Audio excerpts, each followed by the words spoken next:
potential for profit and loss. Hello traders, welcome to our channel trader mind academy, जहां हम बात करते हैं ट्रेडर की साइकोलॉजी की, उसके माइंडसेट की। तो अगर आप भी अभी तक अपने माइंडसेट साइकोलॉजी को ट्रेडिंग के लिए डेवलप नहीं कर पाए हो या ट्रेडिंग में फेल हो सभी स्ट्रेटजी को फॉलो करने के बाद भी, और आप चाहते हो control emotions while trading, stock repeating the same trading mistakes, build a professional trader mindset, तो इस असली वीडियो में एज, असली बढ़त कहां से आती है? किसी सीक्रेट इंडिकेटर या कॉम्प्लेक्स स्ट्रैटेजी से? नहीं, वो आती है खुद के दिमाग को समझने और उस पर काबू पाने से। असल मुकाबला स्क्रीन पर नहीं, बल्कि एक ट्रेडर के मन के अंदर होता है। तो चलिए देखते हैं कि आज हम क्या-क्या समझने वाले हैं। सबसे पहले हम मार्केट साइकिल्स को डीकोड करेंगे। फिर देखेंगे कि मार्केट के अंदर असल में कितनी अनिश्चितता छिपी है। इसके बाद हम एक ट्रेडर की दिमागी दुनिया में उतरेंगे और आखिर में बात करेंगे कि एक डिसिप्लिन ट्रेडर बनने के लिए क्या करना पड़ता है। शुरुआत करते हैं उस कॉन्सेप्ट से जो शायद हर ट्रेडर सबसे पहले सीखता है, मार्केट की वो लय जो पहली नजर में काफी प्रेडिक्टेबल लगती है। तो मार्केट साइकिल है क्या? ये वही किताबी बात है कि बाजार एक पैटर्न में, एक साइकिल में चलता है, कभी ऊपर कभी नीचे, और जो इस पैटर्न को पकड़ लेता है वो मौके का फायदा उठा सकता है। और ये हैं वो क्लासिक 4 फेज। पहले देखिए अक्यूमुलेशन, जहां स्मार्ट मनी एंट्री लेती है। फिर आता है मॉकअप, जब सब लोग खरीदने लगते हैं और कीमतें आसमान छूती हैं। इसके बाद डिस्ट्रीब्यूशन, जब मार्केट पीक पर होता है और स्मार्ट मनी निकलने लगती है। और आखिर में मार्कडाउन, जब कीमतें गिरती हैं। सुनने में सब कुछ कितना लॉजिकल लगता है ना? लेकिन यहीं पर एक बहुत बड़ा लेकिन है। जैसा कि कॉर्पोरेट फाइनेंस इंस्टीट्यूट कहता है, ये सब कुछ चार्ट पर पीछे मुड़कर देखना तो बहुत आसान है, पर जब आप लाइव मार्केट में होते हैं तब ये पता लगाना लगभग नामुमकिन है कि साइकिल का कौन सा फेज चल रहा है। और यहीं पर असली मुश्किल शुरू होती है। तो अगर मार्केट साइकिल इतने सीधे साधे नहीं है, तो फिर बाजार को असल में चला क्या रहा है? चलिए इस रहस्य को समझते हैं। यहां से चीजें और भी दिलचस्प हो जाती हैं। और यहीं एंट्री होती है केओस थ्योरी की।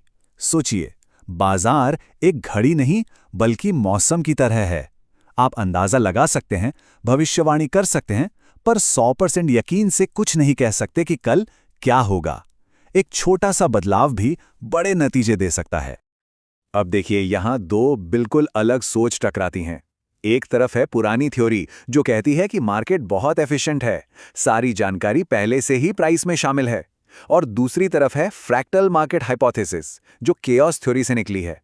ये कहती है कि नहीं, हर कोई जानकारी को अपने हिसाब से, अपने टाइम फ्रेम के हिसाब से देखता है, और इसी वजह से मार्केट में इतनी अनिश्चितता है।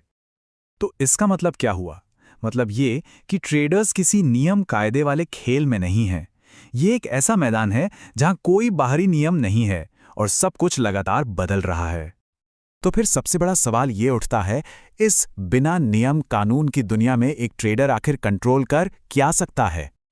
जवाब बाजार में नहीं है। बाजार को कोई कंट्रोल नहीं कर सकता। जवाब है एक ट्रेडर का अपना दिमाग, उसका अपना मेंटल एनवायरनमेंट। यही वो एक चीज है जिस पर उसका पूरा कंट्रोल है। चलिए अब इसी दिमागी दुनिया में थोड़ा और गहरा उतरते हैं, क्योंकि लगातार प्रॉफिट बनाने का राज यहीं छिपा है। बाजार का ये अनस्ट्रक्चर्ड माहौल हमारी कई दिमागी कमजोरियों को सामने ले आता है, जैसे गलत होने का डर या फिर कॉग्निटिव बायसेस, जब हमारा दिमाग शॉर्टकट लेता है और हम वही देखते हैं जो हम देखना चाहते हैं। और ये नुकसान को सही ठहराना तो बहुत आम है। हम सबने कभी ना कभी ऐसा सोचा होगा, अरे ये वापस ऊपर आएगा, और लॉस बढ़ता जाता है। जैसा कि मार्क डगलस ने बहुत अच्छी बात कही है, जो कुछ ट्रेडर सफल होते हैं वो इसलिए नहीं कि उन्हें कोई दिमागी परेशानी नहीं होती, बल्कि इसलिए क्योंकि वो इन मुश्किलों का सामना करते हैं और उन पर काम करते हैं।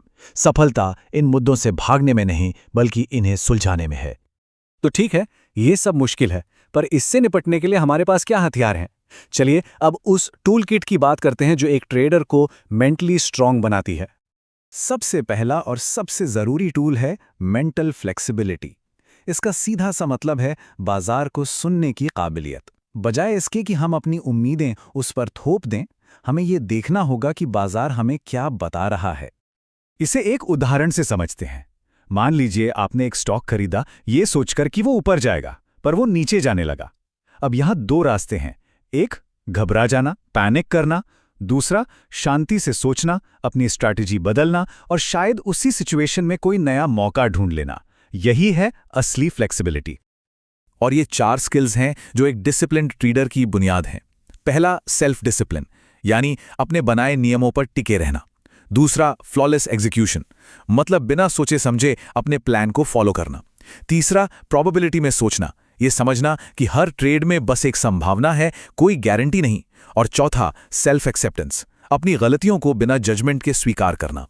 और ये बात गांठ बांधने वाली है, ये कोई पैदाइशी गुण नहीं है कि किसी में है और किसी में नहीं। कोई भी इन स्किल्स को प्रैक्टिस करके, मेहनत करके सीख सकता है। सफल ट्रेडर्स पैदा नहीं होते, बनाए जाते हैं। तो आखिर में एक सवाल, बाजार तो भीड़ की साइकोलॉजी का आईना है। एक ट्रेडर की ट्रेडिंग उसके बारे में क्या दर्शाती है? हर एक ट्रेड, चाहे वो लिया गया हो या छोड़ा गया हो, सिर्फ बाजार के बारे में नहीं बल्कि ट्रेडर के अपने मन के बारे में भी बहुत कुछ कह जाता है। वीडियो को लाइक करो, कमेंट में लिखो रिस्क कंट्रोल और शेयर करो उन ट्रेडर्स के साथ जो अभी भी सिर्फ प्रॉफिट देख रहे हैं। चैनल को सब्सक्राइब करना मत भूलना, यहाँ बात होती है रियल ट्रेडिंग साइकोलॉजी की।